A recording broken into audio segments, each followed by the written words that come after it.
Okay, so would this officially be the beginning of the Big Five? When do we start the Big Five, Vince? I don't even remember what month we start that in. I don't think so, Dave. This is like March now. Okay, so it's the pre-Big Five, but it's the first big superhero film of the year. Yeah, it's the first big superhero film of the year. We should just do superhero films. There's so many superhero movies coming out this year, it's ridiculous. And this is the first one, so this is right out of the gate. Here's the first superhero film. And of course, we are talking about Deadpool. Deadpool. You got it, Vince. Good job.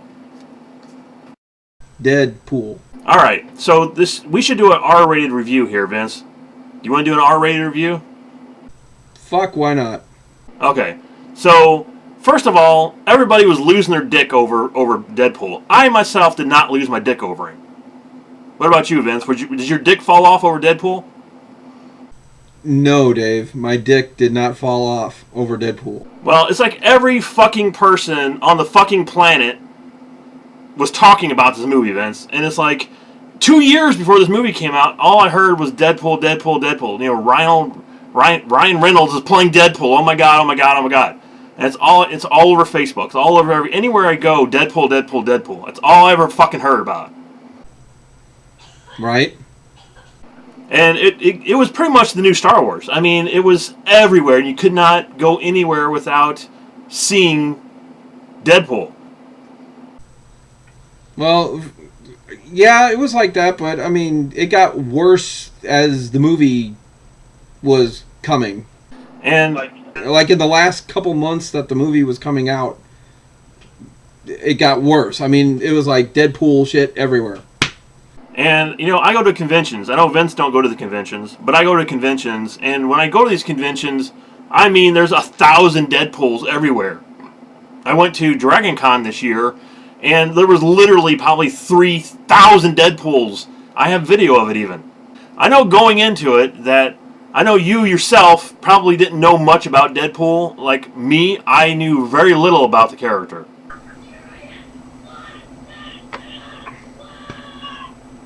What the fuck was that? As far as Deadpool goes, no, I didn't know a whole lot about Deadpool, but I knew he had something to do with the X-Men, and I knew... I mean, I've seen Deadpool comics before. I haven't ever read one. Yeah, I mean, again, I never read any Deadpool comics either, which is surprising because I've read a lot of comics in my lifetime. I mean, I've read lots and lots of comics, and for whatever reason, I never read Deadpool. I'd seen the comics before, and I knew the way he actually...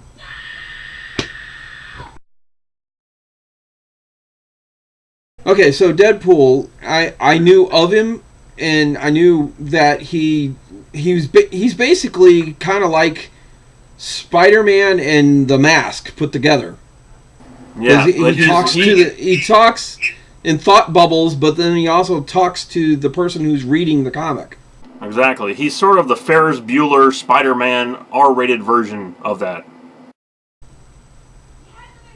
Exactly. Okay, going into it, like I said, I knew nothing about the character. And actually, one of the things going into it that interested me was you hear so much about the character, but I was wondering, okay, is there a story here? What is the story, actually? I mean, what story are they going to tell for the movie? Because you know so much about the character now. It's like, what are they going to do for a story? And that's kind of what I was wondering about going into it. Is the story going to be any good? And I think they did a great job with the origin story. This is how you do origin stories, people. It's a really great way to do an origin story. I had a similar feeling about it, but because I'd seen so many of the trailers and so many of the previews and this leaked test footage, you know, I had seen all that stuff, so I was like, okay, they're showing so much of this movie, because in the trailers, I mean, they showed like whole scenes. And when you see it in the film, it actually, that's the one problem I had with the movie, was that I had seen so much of it in the trailers that when those parts came up, I already knew what was going to happen. So it was kind of like, oh, you know, okay, can we fast forward through this? Because I already seen it.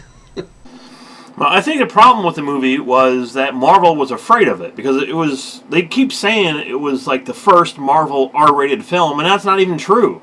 There's been R-rated films that Marvel brought out before. Blade was a R-rated movie. Right. So it's not like the first Marvel R-rated film, but I guess within the new universe they're creating, it is the first film, and everybody was all like, "Oh my god, I can't believe they made this movie. I can't believe they made it. Nobody knows who Deadpool is, and they're taking such a risk on this character." Did everybody forget about Guardians of the Galaxy? Yeah. Did they forget about The Crow? Yeah, I know that wasn't Marvel, but it was a rated R film. Yeah, I mean, it's like, still, I mean, you take a character that nobody knows, and they're gambling real big with this character. Freaking Guardians of the Galaxy had talking trees and talking raccoons, and it became one of the biggest Marvel movies of all time. And they cussed. Fucking right, they cussed. We're supposed to be cussing in this review. They figured Disney is involved in this because it's Marvel Studios, and so they figured, okay, this is the first time we're going to have a Disney film where they're actually cursing in it.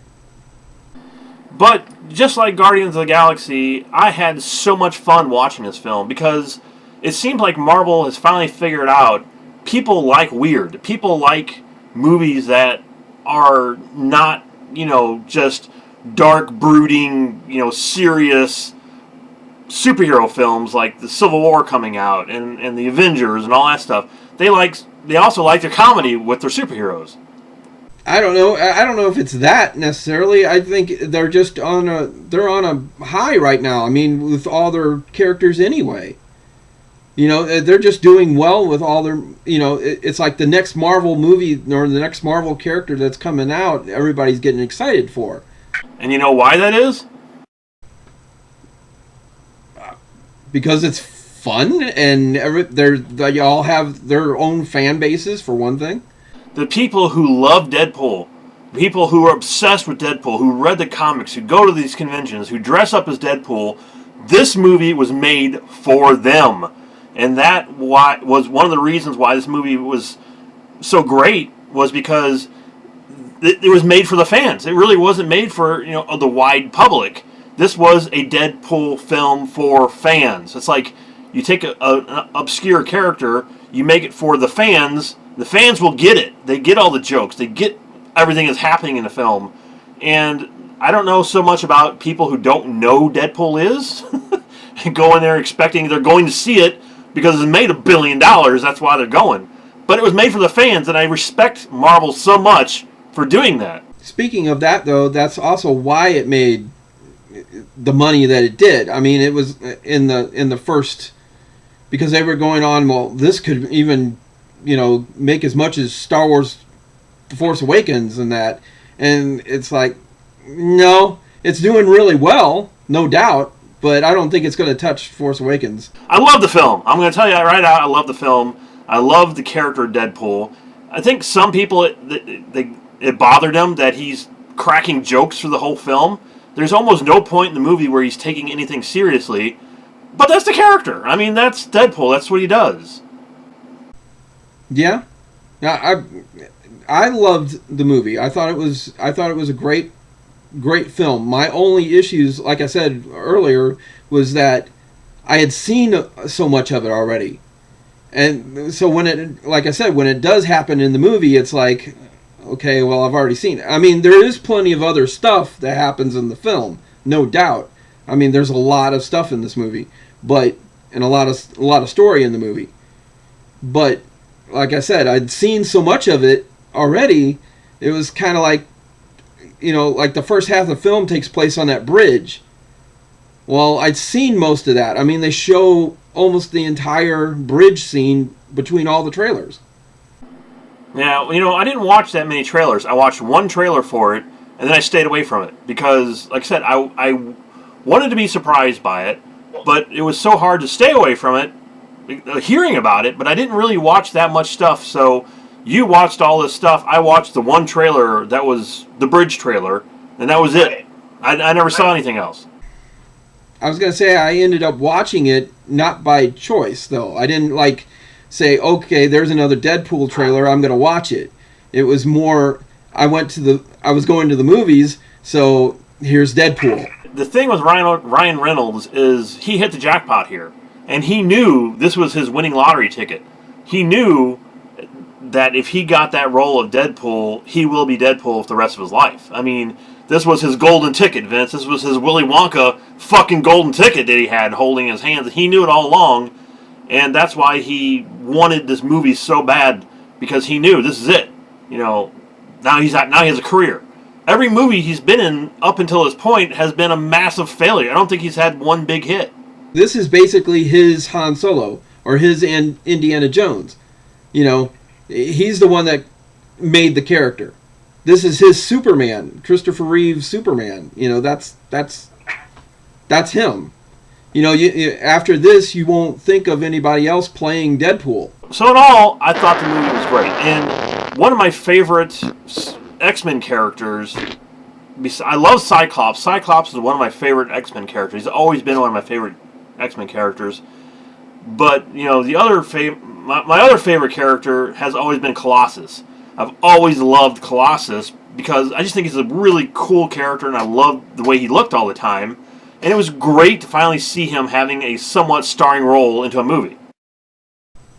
Yeah, that was fantastic. I liked, like I said, there was plenty of other stuff to like in this film. So it wasn't, you know, even though a lot of it I'd seen, even him, but you know, I was pleasantly surprised by him that they actually had so much of him in this movie as well. And what's so great too is that Ryan Reynolds himself, or the writers, or whoever made this film, make fun of the X-Men movies. They make fun of the other films that he's been in that's been terrible. And I mean, even Green Lantern. What? Even the Green Lantern. Yeah, and there's a point in the movie where he's basically telling the studio, hey, you know, there's a reason there's this big, gigantic mansion, there's nobody walking around, and we only see 2 people, because they're not giving the money to do it. Yeah. But now... that was hilarious. Yeah, but now, since this film has made billions of dollars, I guarantee you people are going to come out of the woodworks to want to be in the next Deadpool film. It's like they tried to get, I think, Wolverine, and they couldn't afford him. They couldn't afford Hugh Jackman to be in the film, and now I guarantee you Hugh Jackman would do it for free for the next one, because it's been such a huge hit. Here's the fucking rating for this. That's right, you motherfuckers. Here's our rating. What are you going to give this fucking movie, Vince? I'm going to give this fucking film, this fucking massive, incredible superhero film that totally teases parents into bringing their kids along. I'm going to give it a big old 5.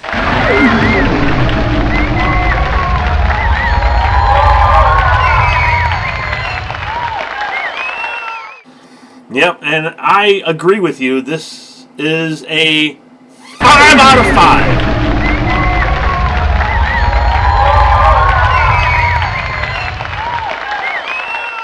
However, Vince, let me say something real quick before we end this review.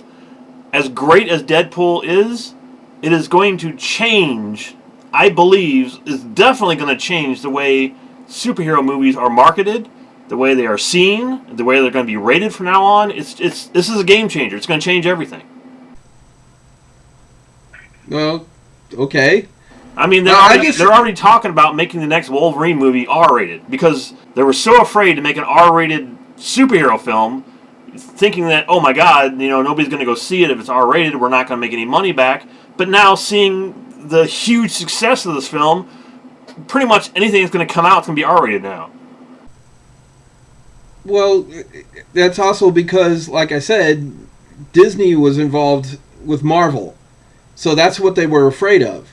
Because they've never had a Disney film where people cuss through Disney films. If they are related to Disney, it's usually like Touchstone Pictures or Buena Vista Pictures or things like that. One of their subsidiaries. It's not an actual Disney thing. And actually, this movie isn't all Disney. It's actually Marvel and 20th Century Fox. And they're also, if you don't know this, if and when Batman v Superman ever comes out, when it comes out on Blu-ray, it's going to be rated R. They're going to have an R-rated version on Blu-ray because, I guess, of Deadpool. And when Deadpool actually comes to Blu-ray, they've announced it's going to be an X-rated version of it. Oh, great. We have a thing on here called the Big Five, which I don't remember what month we started now, because what month did we start May. in this? May. Oh. So we got another month? Or June. We start in June, because it's June, what? No, May, June, July, August. May, June, July, August. That's only 4. September. Yeah. I don't know. Who gives a shit? But anyway, watch it, because that's our big summer thing, that we get on here and review all the big fucking summer films. Fuck that. Stop it.